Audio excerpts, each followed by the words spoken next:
musique, théologie, technologie, linguistique. Dimansyon. Dimansyon is on the air. We want to say good evening or good morning, depending on the time zone that you are listening to us. We're thrilled to be offering you this broadcast, this radio show, Dimansyon. Dimansyon in Creole, or Dimension in English. We play here five-dimensional chess. First of all, we do social. Of course, we do social. We do musical. We are musical animals here. We do theology. Okay, we do because theology is basically what drives us to do the right things.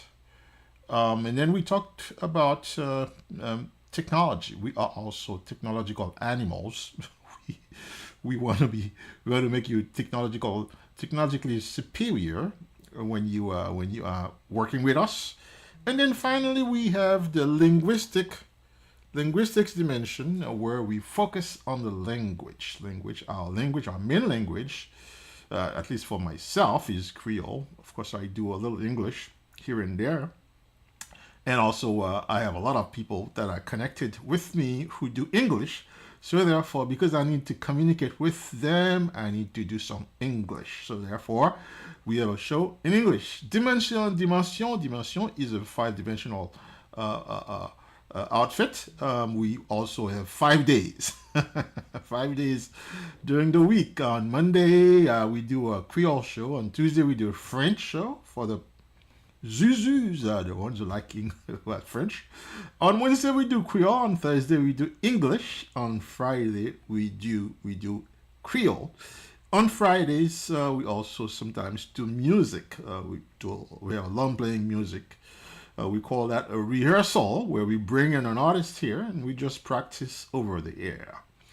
As we did with Kettler Sax. Kettler Sax was here 3 weeks ago, and we did a rehearsal with him.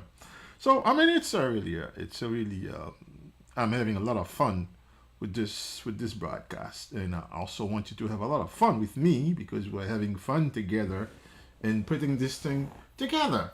So what do we have for you tonight? We have a 6-part show. We're gonna start with music, of course, music. That music's gonna be in Creole. You'll forgive me about that. We gotta record that in English one of these days. And then we're going to talk about HCDF, is also something that concerns us, that we have a lot of stakes in.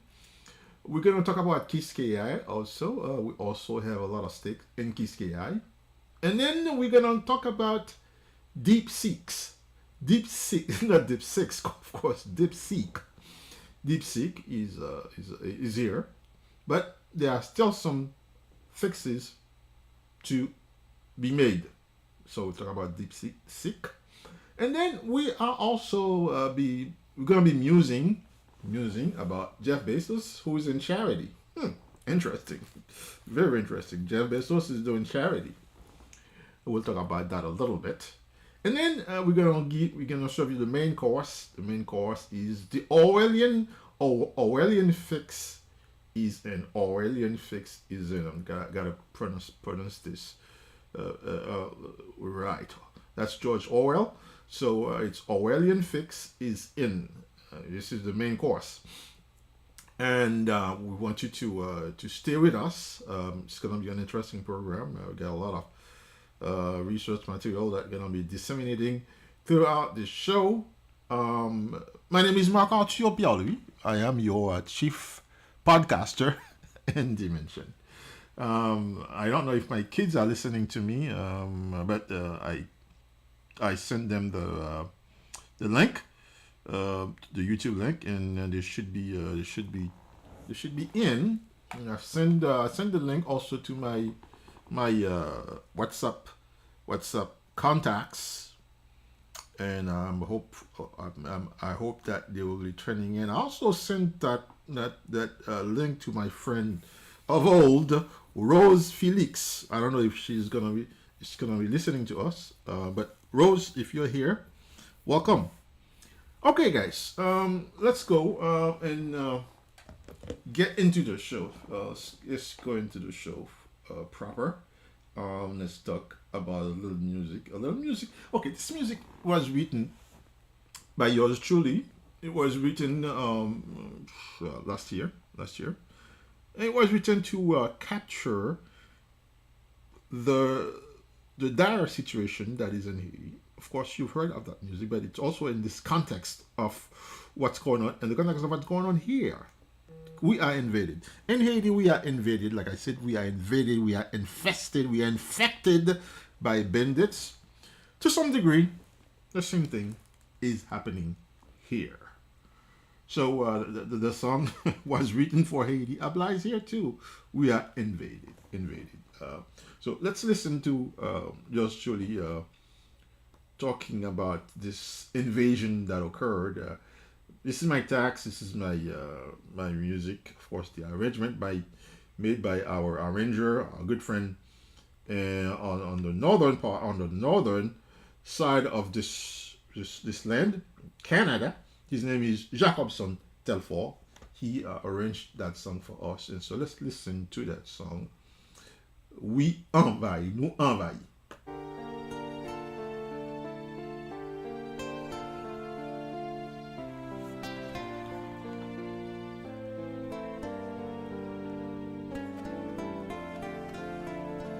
Nous retrouver nous envahis. Tout le monde fermé en don pays. Bandit yo fait tout le monde failli. Toute la journée ça m'y a blayi. Moun kouman komi ap kei. Moun kouman komi ap kei. Nous connaît l'ennemi yo raï. Tout ça te fait ba yo pokan yi. Yo cherche frère nous pour faire yo trahi. Mais toute loi yo désobéi. Nous retrouver nous envahis. Tout le monde fermé en don pays. Bandit yo fait tout le monde failli. Toute la journée ça m'y a blayi. Moun kouman komi ap kei. Moun kouman komi ap kei. Tout moun nan pays a vieilli. Mauvais j'ai tout, partout ap jailli. Assez pour yo ta cherché au pays. Yo lage nous nan kafoui. Nous retrouver nous envahis. Tout le monde fermé en don pays. Bandit yo fait tout le monde failli. Toute la journée ça m'y a blayi. Moun kouman komi ap kei. Moun kouman komi ap kei.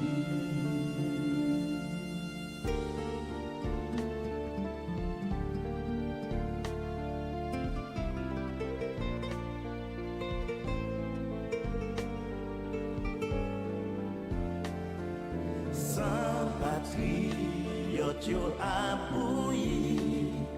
Gang yo campé pour yo accueillir.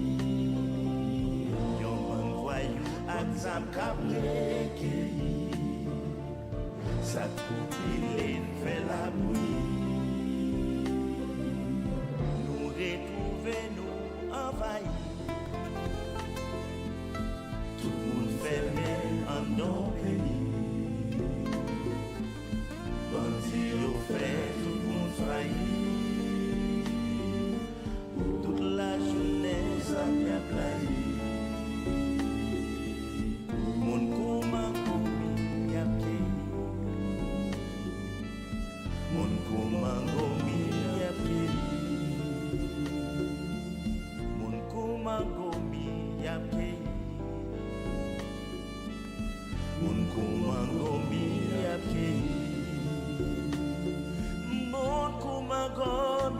kei Mun kumango miya kei So the song, the last line of the song of it, sort of the vamp, like they say, the vamp of the song. We have a short vamp in the song where it's repeating "Mun kumango miyapkei." They are dropping people like ripe mangoes. Basically, that's what it says. I mean, this is what's going on here. I mean, as a matter of fact, not too long ago, I mean, either yesterday, there was a big massacre that took place in Kenskoff, where a lot of cars were burnt. So I mean, this is crazy. This is crazy. Anyways, but to some degree, the same thing is here. You know, they've dropped people are being dropped like flies. By the way, we also we will observe a few seconds of silence for the victim of the plane crash. Last night there was a plane crash. There was a collision between a chopper of the armed forces and that 660 passenger that American Airlines plane. There were like 64 people in that plane, and there were three in the chopper, and then they collided, and then they fell into the Potomac River, and everybody perished. About 67 people. So we will observe 10 seconds of silence for the victims of this terrible crash that occurred last night.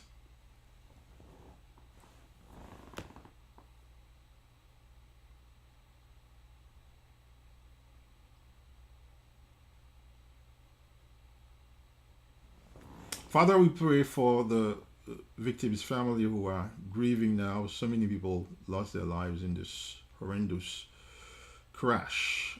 We pray that you would minister to them, and also we pray that you would minister to the people in Haiti who are also reeling from the killings done by gangs. You are in control, but help us to understand and not to go on the deep end. We ask this in Jesus' name. Amen. Okay, so we say a prayer for the victims of both in Haiti and in DC. Too bad that this is happening. Anyways, we continue with the show. Let's talk about a little bit about our friend Cholo Vielo. It's a term of endearment. His name is Michel Vielo. We grew up in Port-au-Prince together. As a matter of fact, we for a year he was at the same school that I was in Maranatha. So Cholo Vielo is in Port St. Lucie, and he and his wife, Dr. Anna Jose Chanwan, have started a clinic, Holy Infant Primary Care and Wellness Center, and I mean, talking about it every night on the show. So let's do that now. Let's hear about Holy Infant Primary Care and Wellness Center. I want to also tell you that the voiceover that you're listening to, it's a voiceover that was made by a tool that yours truly created, and that will be available to you also. I did the voiceover tool. It's a web tool where you can take a piece of text, and then you will do what is called in technology TTS. TTS means text to speech. TTS. So we got a TTS system here where I can take a text and I can transform it into speech. This is an application of artificial intelligence, of course. It's been around for a while, but now with AI, it has an increased attention. A lot of people are doing text to speech. Unfortunately, we don't have one in Creole yet. It's a very expensive proposition to have a system to do text to speech and speech to text in Creole. It's very, very expensive.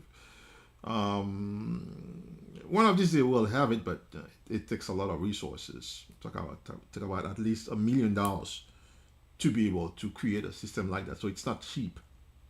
But we do it in English, French, Spanish, and all the other languages. So I took that text that I had in Creole and then I translated it using AI, of course, and I submitted it to my AI-based text-to-speech system called VoiceOver, and I'm using Google Voices to do that. Of course, making API calls to Google to do that for us, and then lo and behold, we have an English text.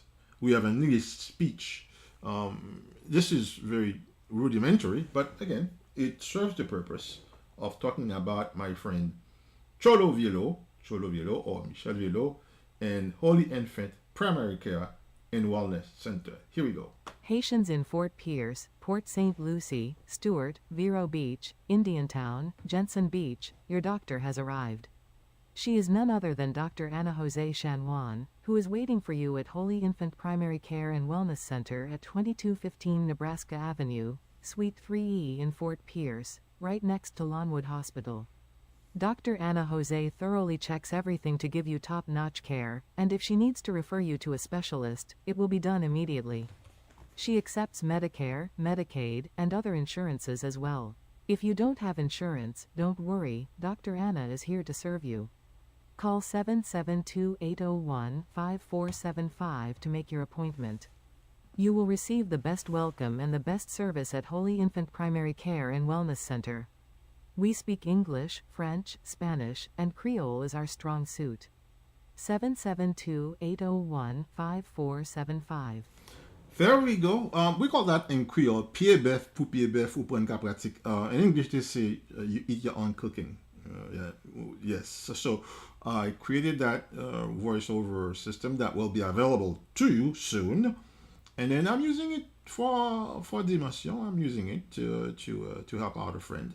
So pied bœuf to pied bœuf ou pour une cas pratique, meaning that if I'm getting a cow leg, okay, if everything is equal, then I'm gonna get it from my from the person that I buy from all the time, for my pratique, my customer, okay, my client. So so I am using my own stuff. So of course that's it. If I had to do it and I have it, so why not? Why not?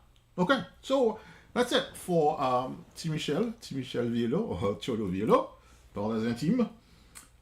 And let's talk about HCDF. HCDF is a charity that was started by a friend of mine, Jean Thomas, who is right now in Fond-des-Blancs. Fond-des-Blancs is a small town in the southern part of Haiti. Jean Thomas went to school in Atlanta at Carver Bible College. He got his degree there and then went to grad school somewhere else. He started to work here. He met with a guy named John Perkins, and that was the inspiration of the 3 R's. 3 R's that inspired him to go back to Haiti and start that work in the 80s. The 3 R's of John Perkins, Voice of Calvary, I think that was his outfit, John Perkins. The 3 R's was reconciliation, relocation, and redistribution. Reconciliation, relocation, and redistribution. In order to do ministry according to John Perkins, you have to have those 3 R's.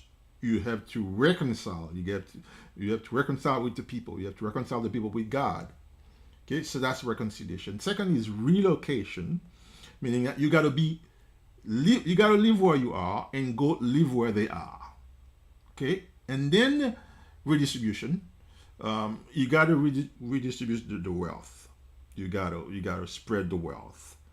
And so inspired by those 3 R's from Voice of Calvary from John Perkins, Jean Thomas decided that he would go back to Haiti, but not go back to where he was raised in Saint-Michel-de-Ratalai. By the way, Saint-Michel-de-Ratalai is where my mom was born.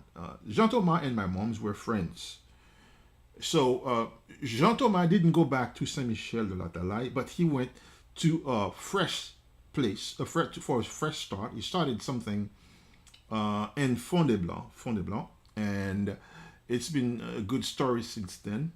They've done water works, they've done tree planting, they've done farming, they've done community banking, and they've done a nice school called L'Exode. L'Exode is a primary and secondary school. It's a reference school in the area. And I'm talking to you about L'Exode because in the primary school, they are looking for sponsorship. They're looking for people to sponsor their kids.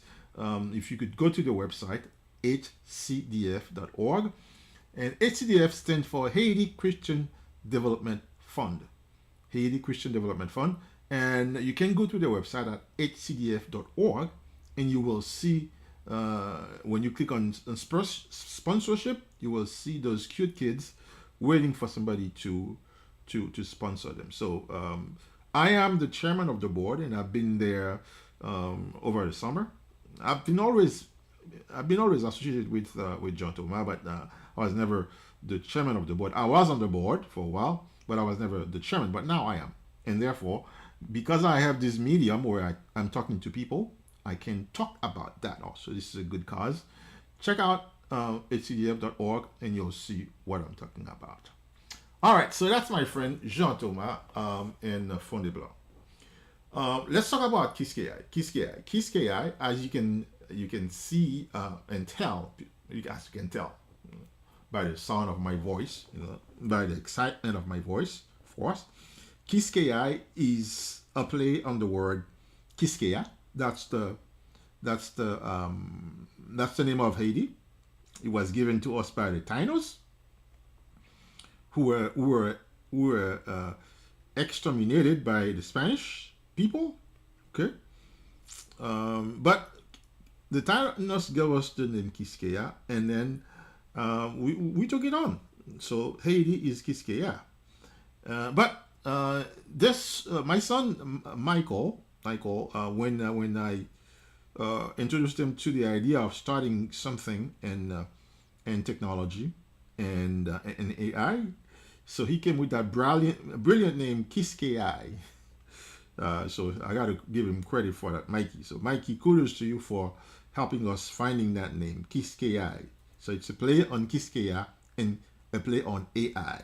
Kiskei. So Kiskei is us, founded by yours truly, named by yours truly's son, and we are doing technology. This is one of the legs, the five-legged legs of Dimansyon.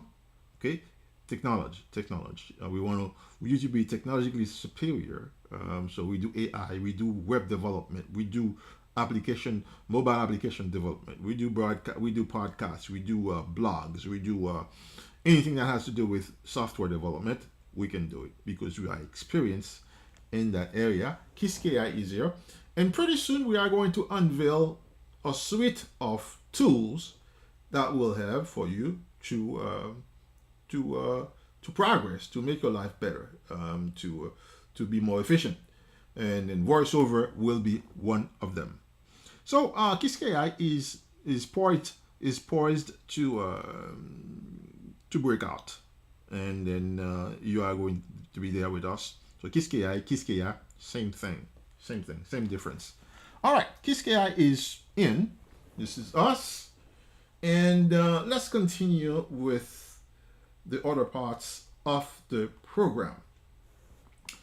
Let's talk about DeepSeek. DeepSeek is a rival. DeepSeek is a competitor to ChatGPT. ChatGPT took the world, the IT world by storm. Certainly so. I am cognizant of AI. I studied AI in college when I studied for computer science and mathematics. So I studied AI.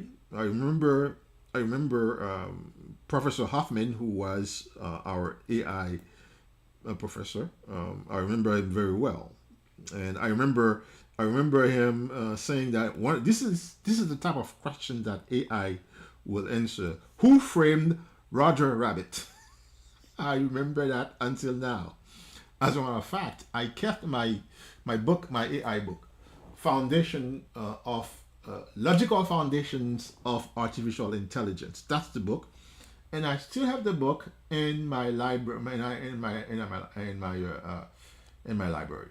So it is. I don't know why I kept it. I know why I kept it because I would be founding AI, and I wouldn't be.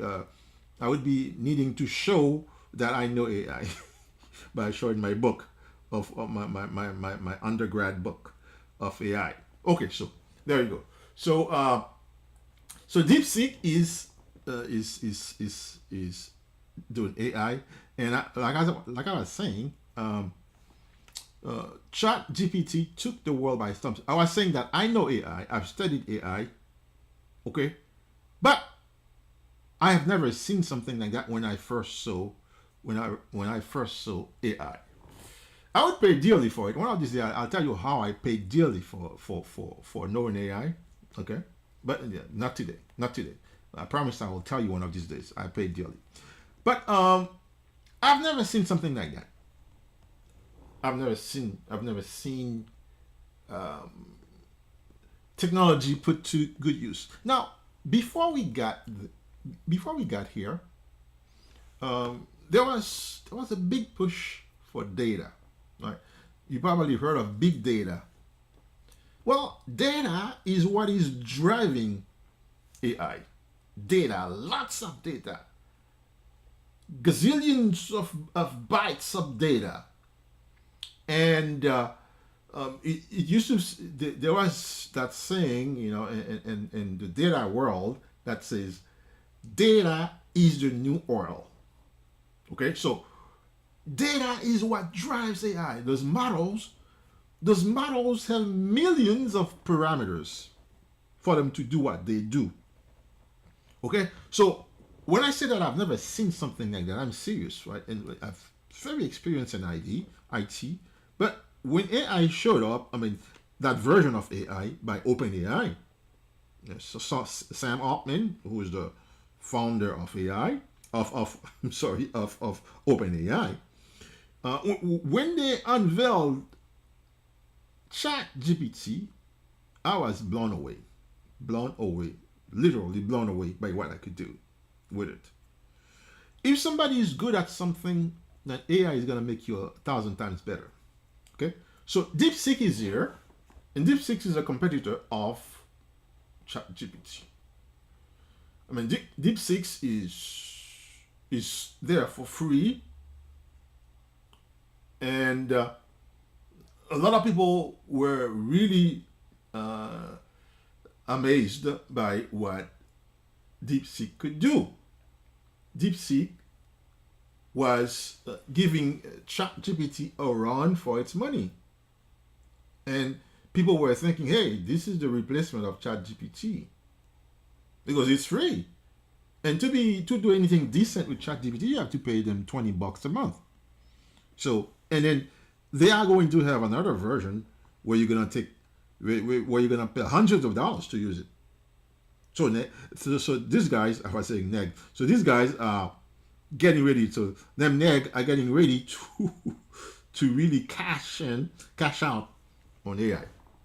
So when people saw DeepSeek, they say, okay. By the Chinese, by the way, Chinese from China.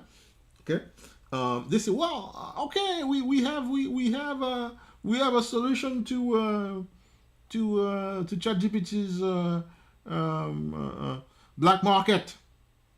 By the way, it's not only ChatGPT that does that.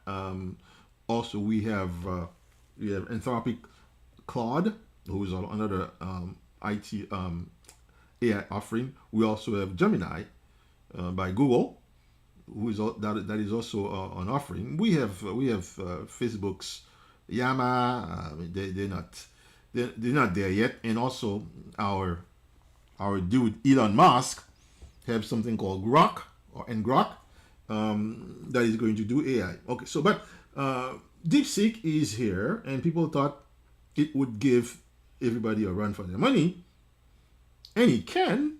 However, there were some problems. First problem is that they were hacked fast. They were hacked, and then they couldn't function properly. So hackers got a hold of exploits and they exploited them. So that's the first problem. So it points to the fact that they did not do the due diligence to secure the system. Use people's secrets for people to find out. So, you know, very, very, very private stuff that you put on DeepSeek, people can get to them. So the security is certainly is to be desired from DeepSeek.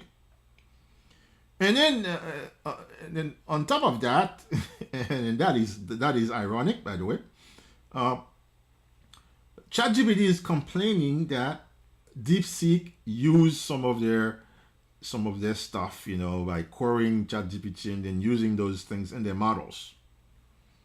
So it is ironic because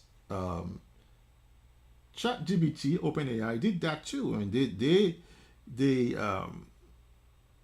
they scraped the internet for information to create their models. And remember I told you that what is driving AI is data. So you have to have data, and more data to be able to do what they do. So they really they scrape the internet. They search the internet and use people's data to do it. And now they're complaining that DeepSeek is doing what they did. Ironic. Anyways, but DeepSeek is here.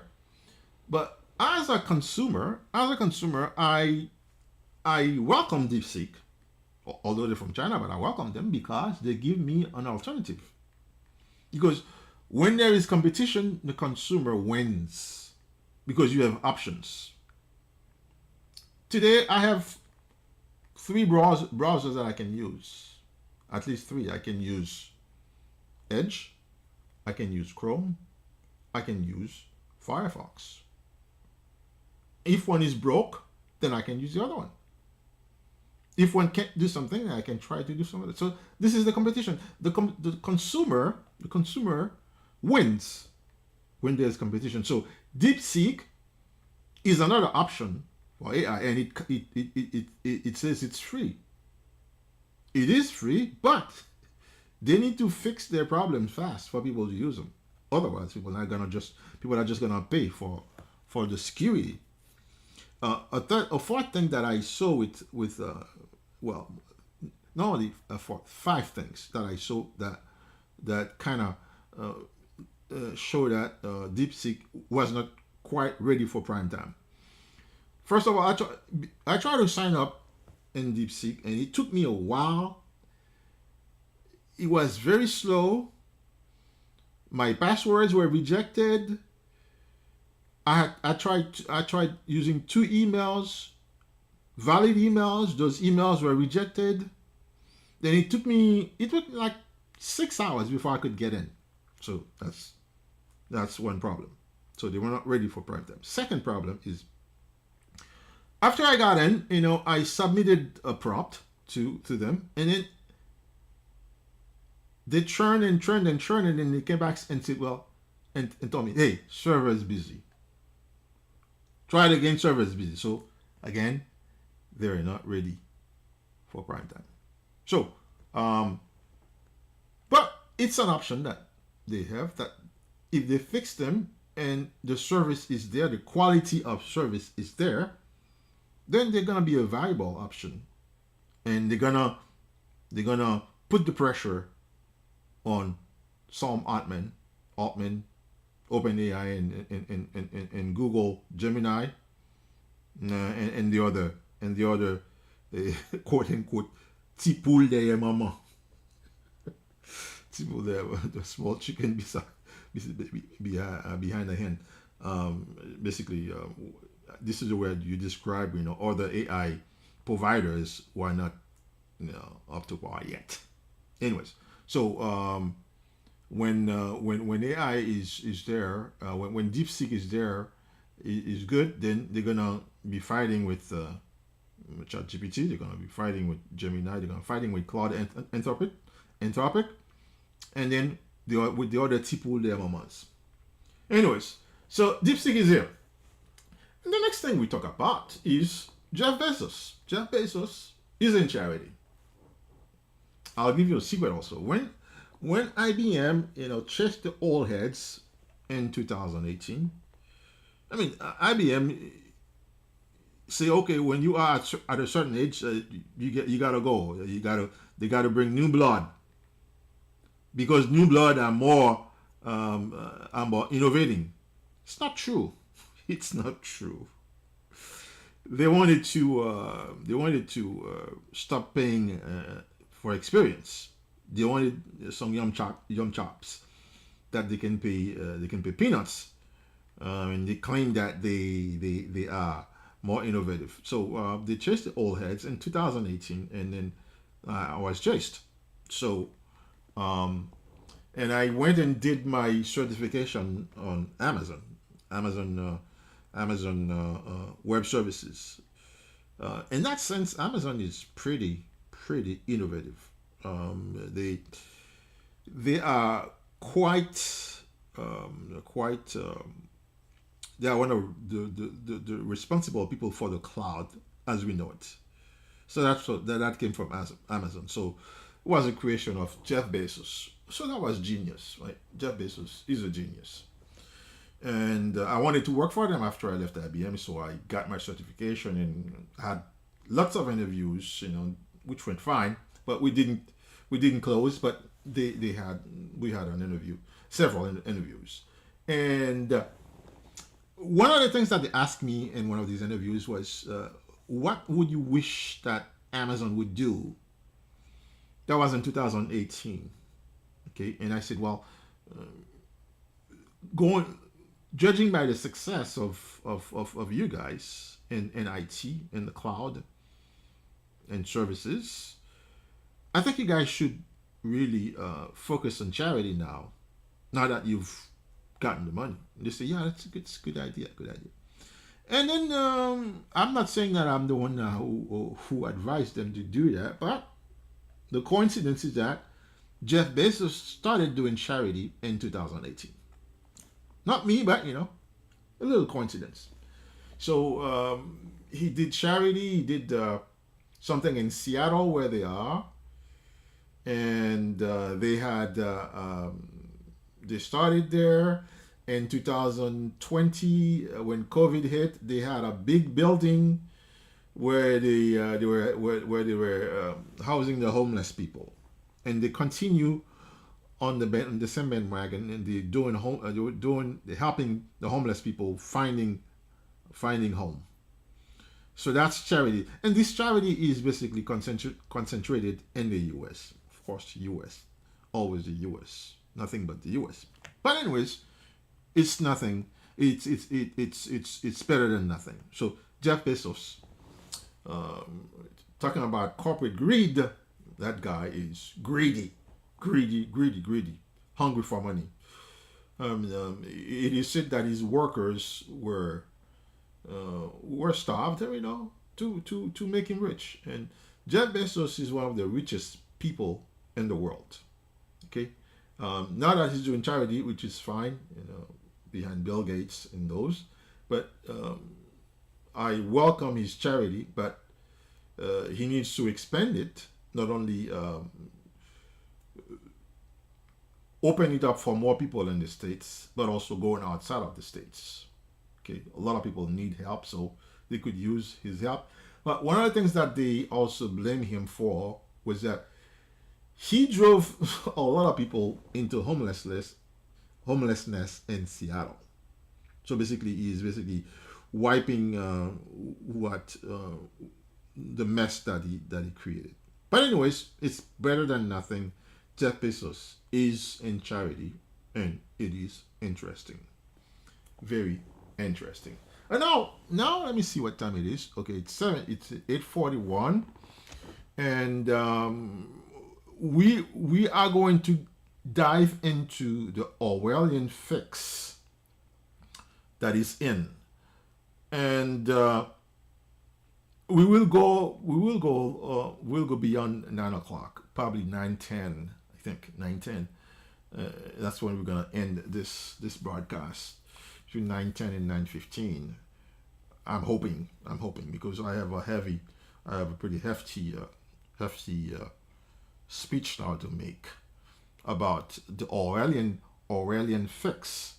So people on the radio, we're gonna part company at 9, but people on YouTube and Facebook will continue with me so that we can finish the Orwellian fix. So you probably heard of George Orwell. People who go to high school here, they probably were made to read his novel 1984 that describes a dystopian society. And George Orwell is an interesting character. He talks about political discourse, when people can take a lie and make it appear as if it is true. As far as I'm concerned, I say that politics is a game of fools. That's my own view of politics. Okay, if you heard it somebody else, I'm not sure, but I am the one who coined that. Politics is a game of fools. Okay, so that goes in the same direction of what George Orwell was saying in his novel 1984. But when we look at society today, we can certainly, American society, particularly, there are some copycats, right? Copycats. Brazil did copy Trump 1, right? Bolsonaro copied Trump 1. It didn't go well for him. But there will be copycats. But the American society in general that I'm talking about, you cannot not see that we are lunging toward a dystopian society, and this is why Orwell is so applicable to what is going on. So what is going on here? In 1984, like I said, Orwell wrote about a dystopian world where truth is controlled. I'm laughing because in Trump 1, they had named Trump 1 the era of post-truth era, right? So we go from postmodernism to post-truth. The famous alternative facts by Kellyanne Conway. That was what defined the post-truth era. It started before Trump won the presidency in 2016, but during his inauguration, Sean Spicer was made to say that the crowd that was at the inauguration was the biggest crowd ever in an inauguration. That was a lie, of course. It was fact checked. But Sean Spicer didn't last long with Trump, because if you are failing with Trump, he's gonna get rid of you. So, but that was the first lie, big lie, that occurred. So, the dystopia is there, when you see that the truth is paying the price. So in a dystopian world, history is rewritten. And power is consolidated through fear and propaganda.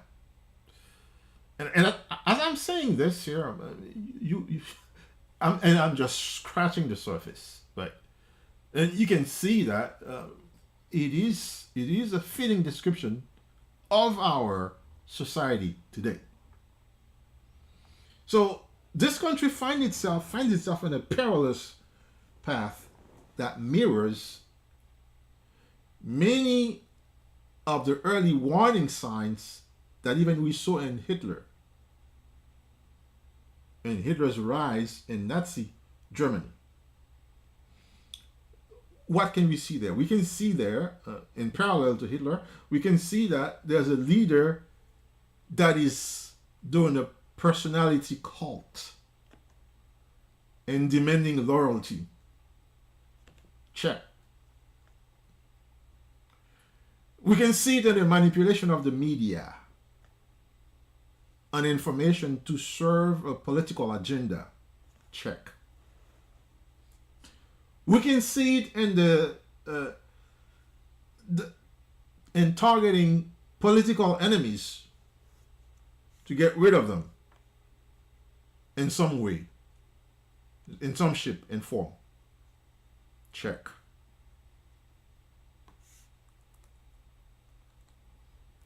We can see it in the use of fear and division to consolidate power. Check. And those were in Nazi Germany. So the patterns that we're talking about, they reflect a really dangerous precedent, and that raises a question, a central question. And the question is, are we witnessing an authoritarian shift in America that is similar to what happened in Nazi Germany, that will descend into dictatorship? I mean, the writing is on the wall. We have congressmen who are now saying, okay, let's put a law now so that he can have a third term. So the power grab is there, and they want to maintain it. Was the same power grab that occurred in January 6th.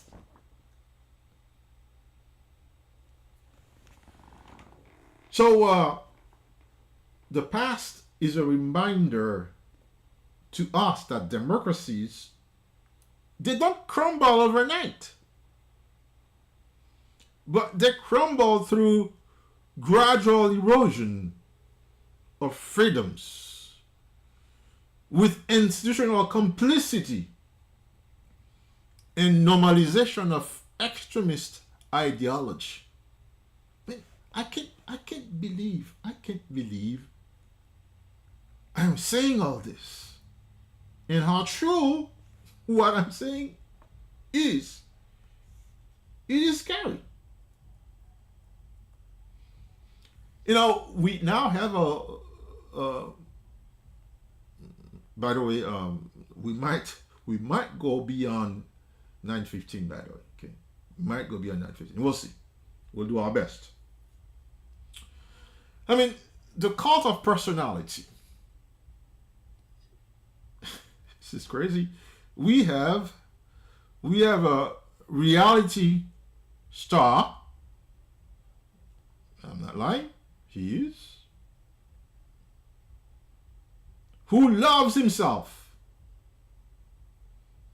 and demands loyalty. We can see it by the grip that he has on the Republican Party. And that is built on a movement that demands, absolute loyalty. What do we see again? We see personal revenge. We see a narrative of victimhood. They're doing it to us. That's not fair.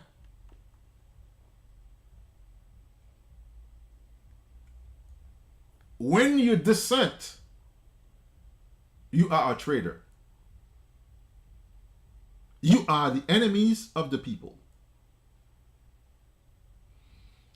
There is also an obsession with retribution, revenge. You can see the vendettas against critics, and those resemble Hitler's systematic purging of rivals. They take victimhood, they strategize with victimhood. They talk about the deep state. The deep state. There's a deep state in Washington. Hitler claimed that he was battling internal saboteurs. See the parallel? And the guy often framed his rhetoric as a persecuted figure. So he's creating an us versus them mentality with his folks, and it's there. This is why our talk is the Orwellian fix is in. It is in. For those who can listen, who can understand, listen.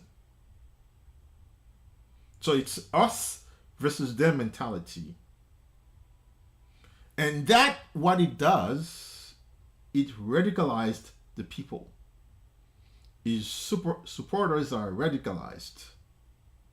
And same thing happened in Nazi Germany. And he demanded that he got the power. He demanded an allegiance, unwavering allegiance. Same thing is happening here. Loyalty to the chief and demonizing of the opposing party, or even in the same party. Poor Liz Cheney. Who can be more Republican than Liz Cheney? But yet, Liz Cheney is the traitor, is the enemy. What do we see in that Orwellian fix? Again, we see the manipulation of the media. They want to subjugate the press. They want to reduce the press into a following crowd, into a fan base, pretty much. I mean, nobody should tell anybody that a free press is the hallmark of a true democracy. We know that. It is essential that we have a free press that can critique the status quo without fear of retribution. Well, Mr. Trump and his allies, they have systematically eroded journalistic independence. And they reshaped the media landscape to favor his narratives. They bring the press into obedience to the chief. Hail to the chief. I stopped watching MSNBC after Trump won, I'm sorry. after Kamala lost. And I'm glad I did, because I could not have stomached watching Joe Scarborough and Mika Brzezinski going to Mar-a-Lago to pay allegiance to the chief, to kiss the ring. They are one of the most staunch critics of Trump, and they went to Mar-a-Lago. CNN has shifted also. Way before Trump won, they were saying they wanted to be unbiased, to be perceived as unbiased. But that didn't help that Trump is still calling them corrupt media. It didn't help them. So CNN editorial shift is a sign. Jim Acosta's exit yesterday, I think it was yesterday, he exited CNN because Trump didn't like Jim Acosta. And therefore, CNN also took Jim Acosta's program and put it at midnight. Graveyard shift. They couldn't find him, but they take his program and put it when people are not listening. So to please the chief, and he sure was pretty pleased. A president of a country who's watching when somebody out of media is getting a hard time and is gloating about it, writing about it. We have it. Jeff Bezos, here again, Jeff Bezos. Jeff Bezos, he owns the Washington Post, right? Typically, the Washington Post would endorse the liberal or the candidate of the left. And Jeff Bezos, I don't know whether he had like this in Creole, nefin. He didn't have the Post endorse Trump, endorse Kamala. And he did well because now he would have been Trump's enemy if he had done that. But he didn't. But that was also how the media was brought into obedience, into subjugation. And the mainstream media has pretty much capitulated. We're not talking about Fox. Fox is in the tank. Fox is them. So let's not talk about Fox and the other ones, the smaller media that are also quote unquote conservative. But the parallels with Germany is also interesting. Hitler has a ministry of propaganda, and many people will hear about Joseph Goebbels. He was the minister of propaganda. He ensured that all media served the Nazi agenda. So if you were on independent media, you were either silenced or you were forced to self-censor. Are we seeing some of that? Of course. CNN self-censored, right? They took poor Acosta and put him in the graveyard shift. And Trump has a favorite term that he uses, fake news. When he brings you as fake news, then his followers hate you. So, in Hitler's time, they had something called the lying press. Fake news, lying press, the same thing. It was a tactic to suppress dissent, to suppress critical voices. In German, the term is Lügenpresse, the lying press. Fake news, Lügenpresse, lying press, same difference.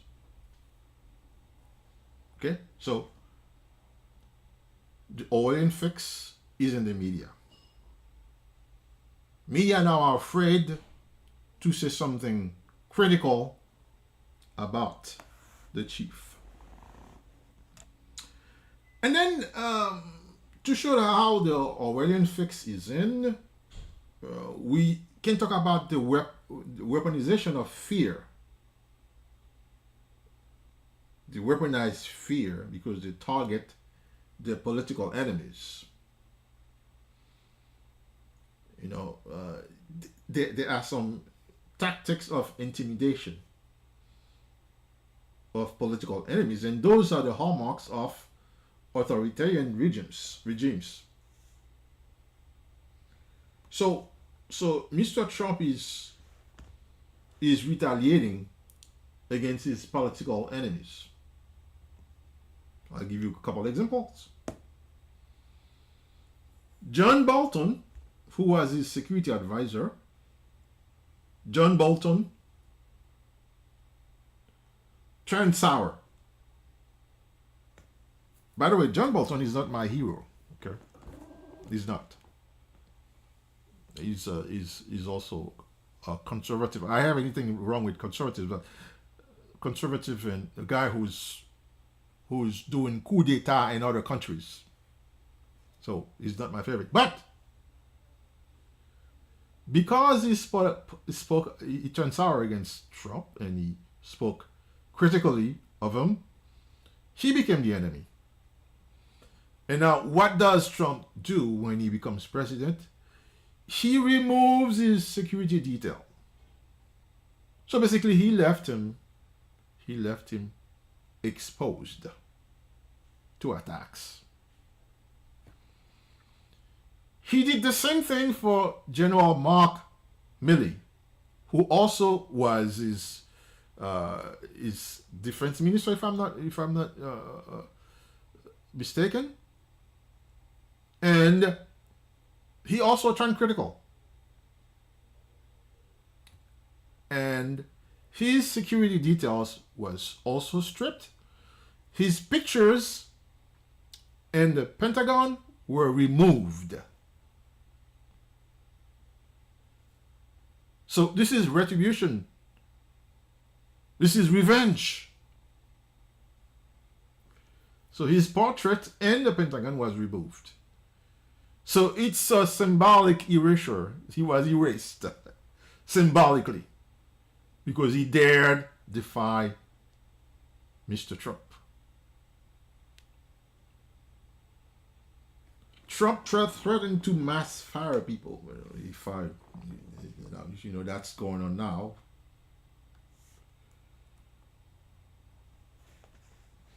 And then he takes his loyalists, he takes his people who are faithful to him, and he elevates them. In Germany there was something like that too.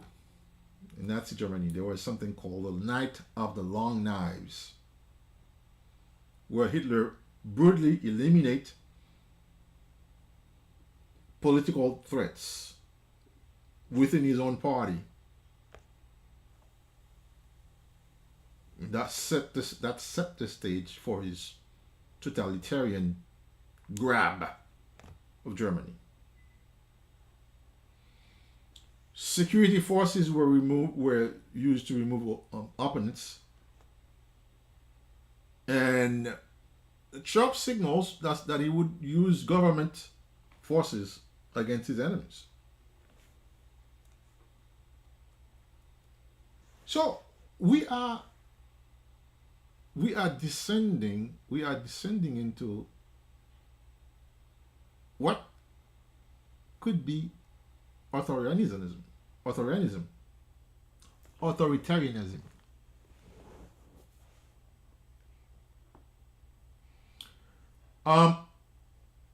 Something else that occurred: the whitewashing of political violence. January 6th was unheard of in the history of the United States. What was done there was was really outrageous, was really murderous, was really catastrophic, and the people who did it were rightly so punished, but they have been pardoned. They've been pardoned, mass pardon. So the Republican Party has shifted from condemnation to glorification of the attacks of key players. And those pardoned criminals are at it right now. Some of them have been arrested again for other offenses. Some of them even died, were shot. So they were bad apples. Yet they were freed. They were freed. Same thing happened in Germany. Do you know that?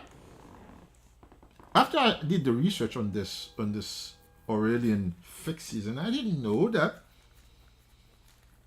Hitler had a coup in Germany. Hitler had a failed coup. And his failed coup was condemned at first. But then it was deemed a heroic stand against a corrupt government. Nazi propaganda transformed the plotters, the coup leaders, into martyrs. Just as Mr. Trump media allies do with January 6 criminals. Well, at this point here, I think it's fitting to bring a saying by a small intellectual. He was not a big intellectual, but he's a small one. And then a guy by the name of George Santayana. What did George say? He says, those who ignore history are condemned to repeat it. Those who ignore history are condemned to repeat it. There you have it. There you have it. So, in the global context, we can say that there is a rise of neo-Nazism, fascism. There's a rise of neo-fascism. Mr. Musk, Elon Musk, rich dude, smart dude, but rich dude, but a dude from South Africa, a child of the apartheid. That's what it is. By the way, I need to be careful because Elon Musk is giving Starlink to Haiti. And he might take it away from us. But we have to call him out for who he is. What did Musk do? Well, Musk went and endorsed Germany's nationalistic and xenophobic party. He endorsed them. And he also attacks progressive values. I mean, you can see that at the inauguration. He did a salute that many experts are saying it was a Nazi salute. People are saying he's autistic, that's why he's doing it. He knows what he's doing. He endorsed the far-right party in Germany a few weeks before he would salute the Nazi with the Nazi salute. Are these coincidence? I don't think so. I don't think so. So his attacks against progressive values,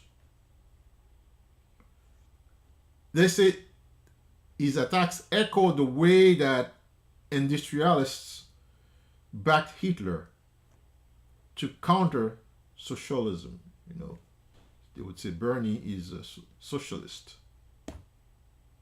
He's a communist. That's the term that they use to silence you. You're coming.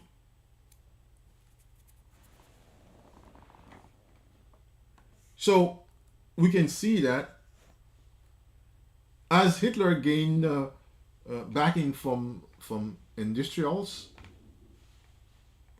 looking for economic stability, in exchange for totalitarianism.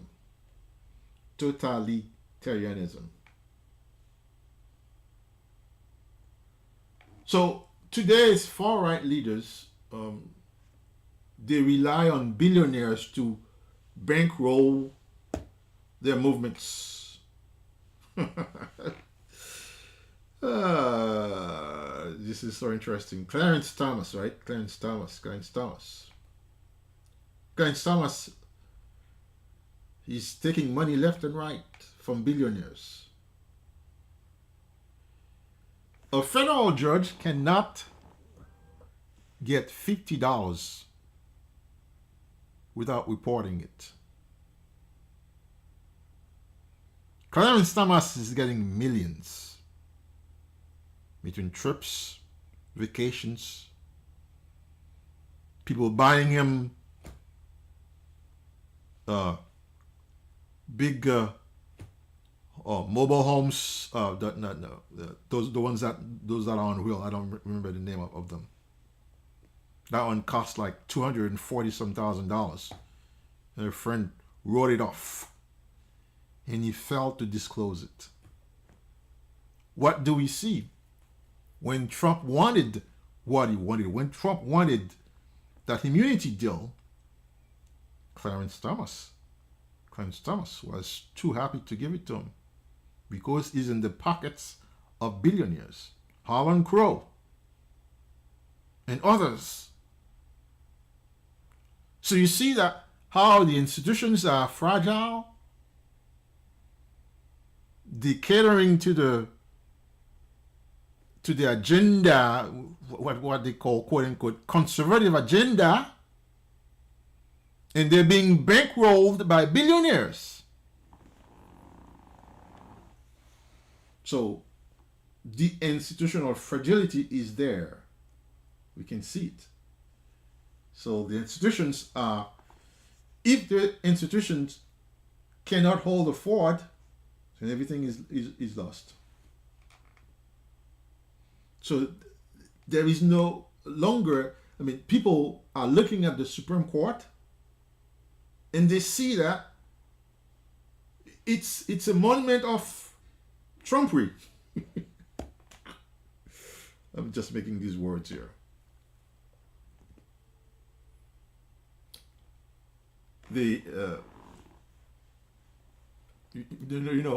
Three Supreme Court justices were added to the court through deception.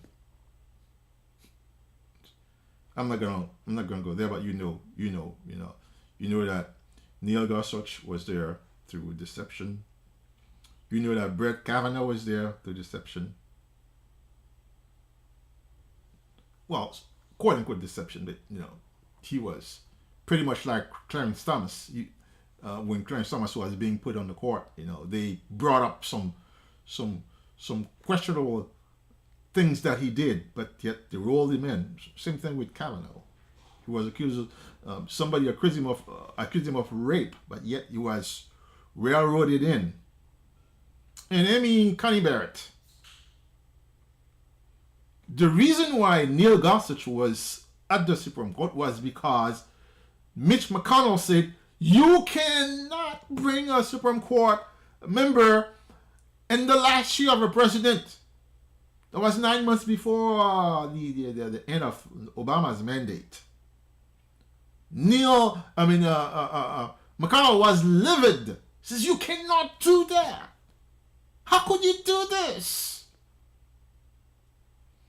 And he never gave Merrick Garland an audience. 9 months. And when it came time to push Amy Coney Barrett, 2 months before Trump's term ends, it was plenty time for McConnell to put her in.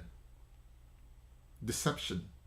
So the institution has lost its integrity. And this is why Trump was given the immunity that he sought for, because after he committed crimes. This is unreal. Unreal. So what comes next? What comes next? Surveillance will expand.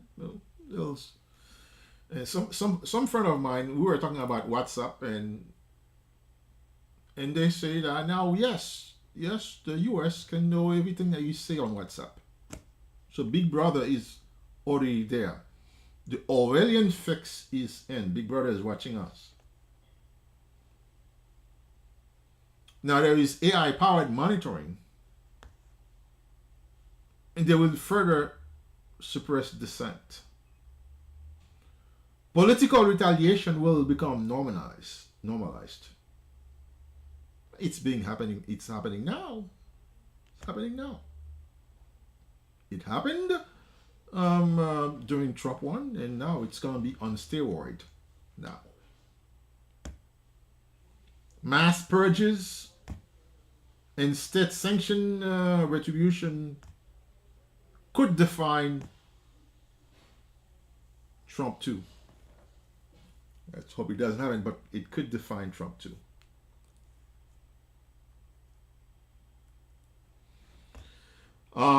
So it is essential that we have journalistic integrity and public mobilization to counter this creeping authoritarianism.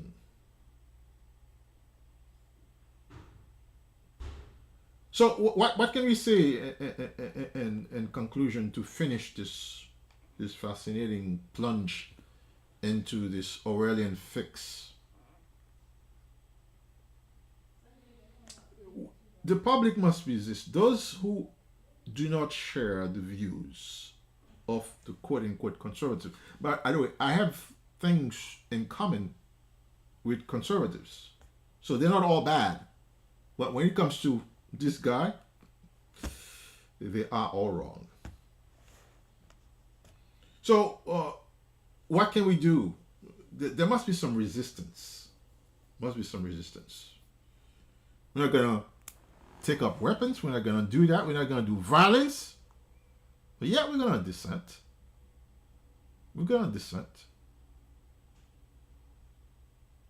Honestly, truthfully, we're going to dissent. Because the parallels with Nazi Germany are too strong for us to ignore them. They're too strong. You know, Hitler's consolidation of power relied on media control, political purges, historical revisionism,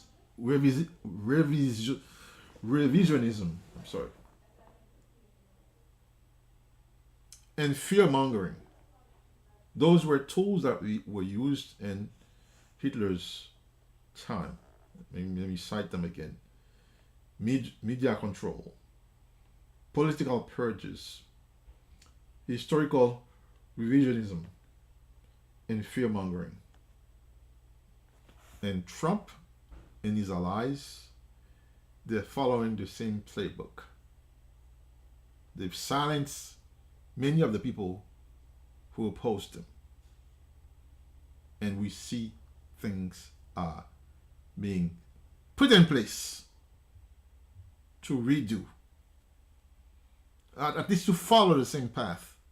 We don't know where that will land. We don't know for sure where that will land, but the parallels, they're striking, and we know who we are dealing with. We know that this guy will push the limits.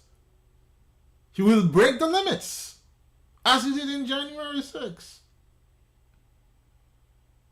Remember, he sick the mob against his vice president was faithful to him. What else would he do? Anyways, the choice is ours. The choice is ours. Are we going to denounce this slippery slope that they're in, or will we succumb to a new Orwellian order? To me, the fix is in.